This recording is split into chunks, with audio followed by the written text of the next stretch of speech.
আজকের এই ভিডিওতে আমি আপনাদেরকে দেখাবো যে আমরা অনেক সময় হোয়াটসঅ্যাপে কাউকে স্ক্রিনশট পাঠাই বা কাউকে ফটো ভিডিও পাঠাই, সেটা রেজলিউশন কমে যায় তার কাছে এবং সে ঠিকমতো পরিষ্কার ক্লিয়ারিটি না দেখতে পাওয়ার কারণে আমাদেরকে ফোন করে বলে যে ভাই ছবিটা যেটা পাঠিয়েছো বা ভিডিওটা যেটা পাঠিয়েছো সেটা ভালো করে বোঝা যাচ্ছে না এবং সেটা ক্লিয়ার হয়নি।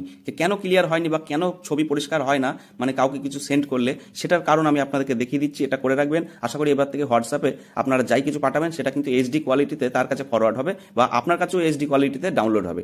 এর জন্য আপনারা হোয়াটসঅ্যাপটাকে ওপেন করে নেবেন, তারপর 3 ডট লাইনে ক্লিক করবেন, এরপর সেটিংস চিহ্নতে ক্লিক করবেন, একটু নিচের দিকে দেখতে পাবেন স্টোরেজ অ্যান্ড ডেটা, এখানে আপনারা ক্লিক করবেন। এরপরই দেখতে পাচ্ছেন এখানে দেখতে পাচ্ছেন মিডিয়া আপলোড কোয়ালিটি, এখানে কিন্তু আমরা যদি ক্লিক করি এখানে দেখাচ্ছে স্ট্যান্ডার্ড কোয়ালিটি, এইটাকে আমাদের হাই কোয়ালিটি বা এইচডি কোয়ালিটিতে করে আপনাকে এটাকে সেভ করে দিতে হবে। তারপরে আপনার এটা অটো ডাউনলোড কোয়ালিটি, মানে আমরা যখন ডাউনলোড করি হোয়াটসঅ্যাপে কেউ কিছু পাঠাই তখন আমরা কিন্তু সেটা ভালো ক্লিয়ার দেখতে পাই না, একটু ঝাপসা থাকে বা ছবিটা পরিষ্কার হয় না। এর জন্য আমরা কি করব, স্ট্যান্ডার্ড কোয়ালিটি আপাতত থাকে সেটাকে আমরা যদি থাকে আমরা এইচডি কোয়ালিটিতে করে দেবো, দিয়ে করে এটাকে সেভ করে দেবো।